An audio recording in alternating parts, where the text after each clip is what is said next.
সংবাদ সবাইকে স্বাগত জানাচ্ছি। আমি ফিরোজ তোহা। শুরুতেই সংবাদ শিরোনাম জানিয়ে দেব এই মুহূর্তে হাতে পাওয়া সর্বশেষ গুরুত্বপূর্ণ আপডেট বাংলা সংবাদ। শুরুতেই থাকছে সীমান্তে যে কোনো ধরনের পরিস্থিতি মোকাবেলায় আমরা প্রস্তুত। স্বরাষ্ট্র উপদেষ্টা মোহাম্মদ জাহাঙ্গীর আলম চৌধুরী বলেছেন, সীমান্ত এবং দেশবাসীকে জানাতে চাই আমাদের ভয়ের কোনো কারণ নেই। সীমান্ত সম্পূর্ণভাবে আমাদের নিয়ন্ত্রণে রয়েছে। যে কোনো পরিস্থিতি মোকাবেলার জন্য আমরা প্রস্তুত। এবারে জানাবো বাংলাদেশের আওয়ামী লীগ নেতাদের গোপন আস্তানা কলকাতার নিউ টাউন। বাংলাদেশের জুলাই অভ্যুত্থানের পর 5 আগস্ট শেখ হাসিনা পালিয়ে ভারতে যান। তবে সেই সময় থেকেই আওয়ামী লীগের অনেক নেতাকর্মী ভারতে পালিয়ে যান। সেই পালিয়ে যাওয়াদের মধ্যে আওয়ামী লীগের কয়েকজন সাবেক মন্ত্রী থেকে শুরু করে বহু সিনিয়র নেতা কলকাতায় আশ্রয় নিয়েছেন বলে বিভিন্ন সূত্রে জানা গেছে। গত অক্টোবরে একটি ছবি ভাইরাল হয়েছিল। সাবেক স্বরাষ্ট্রমন্ত্রী আসাদুজ্জামান খান দলবলসহ নিউ টাউনের ইকো পার্কে ঘোরাফেরা করছেন। জানাবো আসামি ছিনিয়ে নিতে থানায় হামলা ভাঙচুর। নরসিংদীর মাধবদী থানায় আসামি ছিনিয়ে নিতে হামলা ও ভাঙচুর করেছে দুর্বৃত্তরা। সোমবার বিকেলে এ হামলার ঘটনা ঘটে। এদিকে 31 আতশবাজি পটকা ফোটালেই জেল জরিমানা। ইংরেজি নববর্ষ উদযাপনে আতশবাজি এবং পটকা ফোটানো, ফানুস ওড়ানো বন্ধে মোবাইল কোর্ট পরিচালনার সিদ্ধান্ত নিয়েছে পরিবেশ মন্ত্রণালয়। সোমবার মন্ত্রণালয়ের এক সংবাদ বিজ্ঞপ্তিতে এ তথ্য নিশ্চিত করা হয়েছে। এতে বলা হয়েছে, আতশবাজি এবং পটকা ফোটানোর কারণে শব্দদূষণ ও বায়ু দূষণ হয়। অতিরিক্ত শব্দদূষণে হৃদরোগ, স্ট্রোক এবং মানসিক চাপের ঝুঁকি বাড়ে। এছাড়া ফানুস উড়ানোয় অগ্নিকাণ্ড এবং জীববৈচিত্র্যের ব্যাপক ক্ষতি হয়।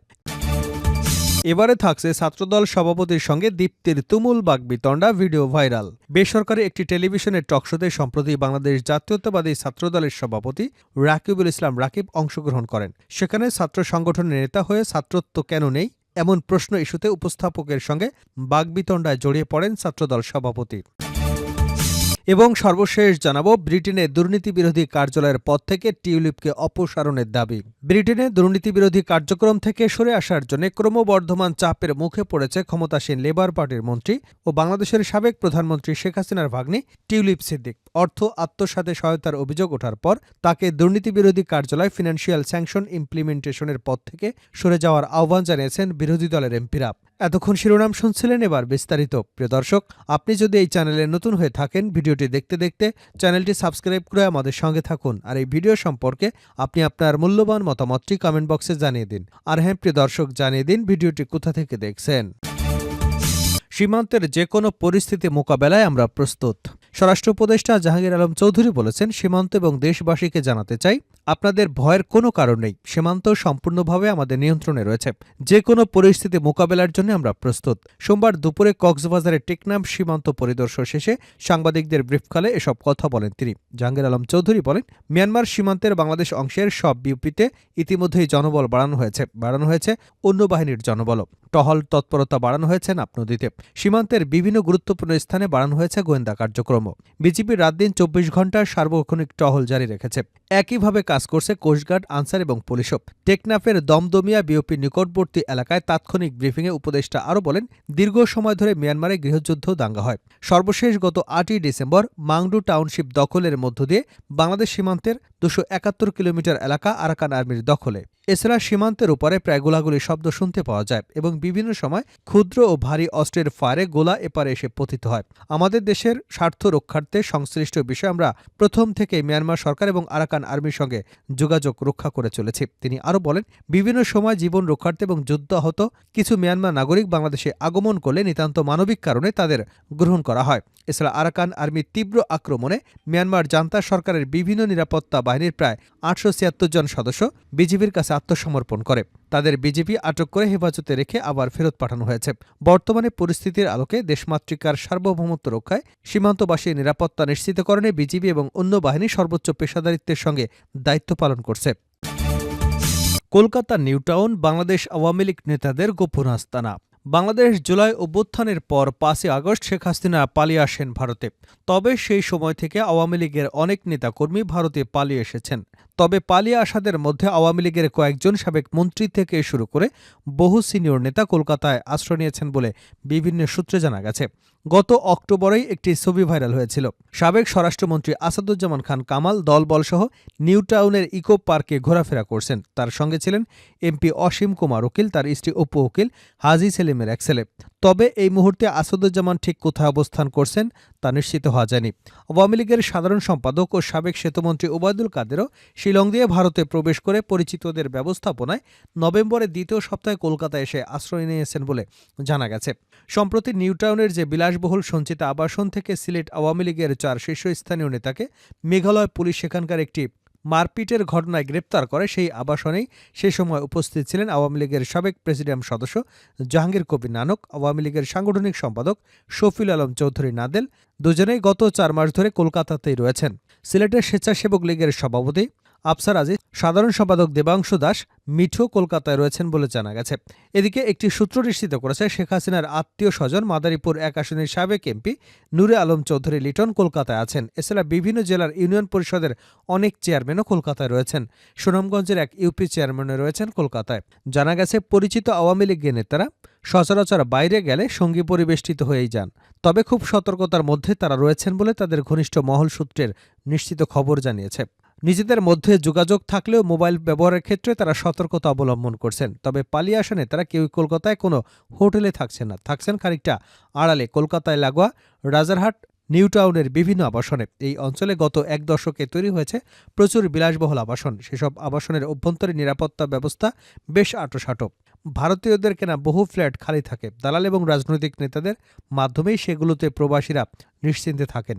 জানা গেছে প্রবাসী বাংলাদেশিদেরও বেশ কিছু ফ্ল্যাট ভাড়া দেওয়া রয়েছে সেই সব এলাকায়। প্রবাসী ব্যবসায়ী আখতারুজ্জামান শাহিনের ভাড়া নেওয়া সঞ্চিত আবাসনের একটি ফ্ল্যাটেই গত মে মাসে খুন হয়েছিলেন এমপি আনোয়ারুল আজিম। অনেক মাঝারি স্তরের নেতা শহরতলিতে আশ্রয় নিয়েছেন বলে জানা গেছে। কতজন আওয়ামী লীগ নেতা কলকাতায় রয়েছেন সেই সম্পর্কে কোনো তথ্য পুলিশের কাছে নেই। তবে পুলিশ নজর রাখছে রাজারহাট নিউ টাউনের ফ্ল্যাটে আসা নতুন অতিথিদের ওপর। আসামি ছিনে নিতে থানায় হামলা ও ভাঙচুর। নরসিংদীর মাধবদী থানায় আসামি ছিনে নিতে হামলা ও ভাঙচুর করেছে দুর্বৃত্তরা। সোমবার বিকেলে এ হামলার ঘটনা ঘটে। জানা গেছে ঢাকা সিলেট মহাসড়ক থেকে তেল বোঝাই ট্রাক ছিনতাইয়ের আসামি ছিনিয়ে নিতে দুর্বৃত্তরা থানায় এ হামলা চালায়। এ সময় তারা থানার ভিতরে ইটপাটকেল নিক্ষেপ করে। এতে থানার জানালার কিছু গ্লাস ভেঙে যায়। তবে কোনো পুলিশ সদস্য আহত হয়নি বলে জানিয়েছে কর্তৃপক্ষ। হামলার বিষয়টি নিশ্চিত করে অতিরিক্ত police super crime and apps Mohammad Kalimullah বলেন, 2টি কারণে থানায় হামলা হতে পারে। প্রথমত, আমাদের মাধবদী থানা পুলিশ ডাকাতির একটি মামলায় জেলার বিভিন্ন এলাকায় অভিযান চালিয়ে 4 আসামিকে গ্রেপ্তার করে। তাদের ছিনিয়ে নিতে এ হামলা হতে পারে। দ্বিতীয়ত, রেজিস্ট্রেশনবিহীন একটি মোটরসাইকেল জব্দ করা হয়েছে।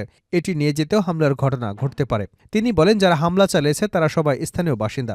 তদন্তের স্বার্থে তাদের পরিচয় প্রকাশ করা যাচ্ছে না। তবে বর্তমানে আইনশৃঙ্খলা পরিস্থিতি স্বাভাবিক রয়েছে। হামলাকারীদের গ্রেপ্তারে পুলিশের অভিযান অব্যাহত রয়েছে। 31-এ আতশবাজি, পটকা ফোটালেই জেল জরিমানা। ইংরেজি নববর্ষ উদযাপনে আতশবাজি ও পটকা ফোটানো এবং ফানুস উড়ানো বন্ধে মোবাইল কোর্ট পরিচালনার সিদ্ধান্ত নিয়েছে পরিবেশ মন্ত্রণালয়। সোমবার মন্ত্রণালয়ের এক সংবাদ বিজ্ঞপ্তিতে এ তথ্য নিশ্চিত করা হয়েছে। এতে বলা হয়েছে, আতশবাজি ও পটকা ফোটানোর কারণে শব্দদূষণ এবং বায়ুদূষণ হয়। অতিরিক্ত শব্দদূষণে হৃদরোগ, স্ট্রোক এবং মানসিক চাপের ঝুঁকি বাড়ে। এছাড়া ফানুস উড়ানোর ফলে অগ্নিকাণ্ড এবং জীববৈচিত্র্যের ক্ষতি হয়। বিজ্ঞপ্তিতে আরও বলা হয়েছে, শব্দদূষণ বিধিমালা 2006 অনুযায়ী এসব কার্যক্রম দণ্ডনীয় অপরাধ। প্রথমবার আইনের লঙ্ঘনে 1 মাসের জেল অথবা 5,000 টাকা জরিমানা বা উভয়দণ্ড হতে পারে। পুনরায় অপরাধ করলে 6 মাসের জেল অথবা 10,000 জরিমানা বা উভয়দণ্ড হতে পারে। এতে আরও বলা হয়েছে, ইংরেজি নববর্ষে আতশবাজি, পটকা ফোটানো ও ফানুস উড়ানো থেকে বিরত থাকার অনুরোধ জানিয়ে ঢাকার ক্লাবগুলোতে এবং সংশ্লিষ্ট বিভিন্ন সংস্থায় পত্র প্রেরণ করা হয়েছে। জনস্বার্থের জন্য ক্ষতিকর কর্মকাণ্ড হতে বিরত থাকতে সকলের প্রতি অনুরোধ জানানো হলো। সর্বশেষ জানাবো, ব্রিটেনে দুর্নীতি বিরোধী কার্যালয়ের পদ থেকে টিউলিপকে অপসারণের দাবি। ব্রিটেনে দুর্নীতি বিরোধী কার্যক্রম থেকে সরে আসার জন্য ক্রমবর্ধমান চাপের মুখে পড়েছেন ক্ষমতাসীন লেবার পার্টির মন্ত্রী, বাংলাদেশের সাবেক প্রধানমন্ত্রী শেখ হাসিনার ভাগ্নি টিউলিপ সিদ্দিক। অর্থ আত্মসাতে সহায়তার অভিযোগ ওঠার পর তাকে দুর্নীতি বিরোধী কার্যালয়ে ফিনান্সিয়াল স্যাংশন ইমপ্লিমেন্টেশনের পদ থেকে সরে যাবার আহ্বান জানিয়েছেন বিরোধী দলের এমপিরা। ব্রিটিশ সংবাদ মাধ্যম ডেইলি মেইল জানিয়েছে, বাংলাদেশের রূপপুর পারমাণবিক বিদ্যুৎ কেন্দ্র প্রকল্প থেকে নিজ পরিবারের সদস্যদের 4 বিলিয়ন পাউন্ড আত্মসাতে সহায়তা করেছেন বলে অভিযোগ তুলেছে বাংলাদেশ দুর্নীতি দমন কমিশন। এ বিষয়ে তদন্ত শুরু করেছে তারা। রূপপুর পারমাণবিক বিদ্যুৎ কেন্দ্র নির্মাণের কাজ শুরু করেছে রাশিয়ার মালিকানাধীন কোম্পানি রোসাটম। সংবাদ মাধ্যমটি বলছে, ফিনান্সিয়াল স্যাংশন ইমপ্লিমেন্টেশনের আর্থিক নিষেধাজ্ঞা বাস্তবায়ন কার্যালয়ের দায়িত্বে রয়েছে টিউলিপ সিদ্দিক। ইউক্রেনের হামলার সঙ্গে রোসাটমের সংশ্লিষ্টতার অভিযোগে এর সঙ্গে যুক্ত ৪৫টি আর্থিক প্রতিষ্ঠানকে নিষেধাজ্ঞা দিয়েছে ব্রিটেনের এই সরকারি পরিদপ্তর। এক্ষেত্রে তাকে রোসাটমের সহযোগী প্রতিষ্ঠানগুলো নিয়ে নিয়মিত পর্যালোচনা করতে হচ্ছে। তবে দুর্নীতির দায়ে অভিযুক্ত হওয়ার দায়ে টিউলিপকে দুর্নীতি বিরোধী কার্যালয়ের পদ থেকে অপসারণের জোর দাবি জানিয়েছে বিরোধী দলীয় হোম অ্যাফেয়ার্স মুখপাত্র ম্যাট ভিকার্স।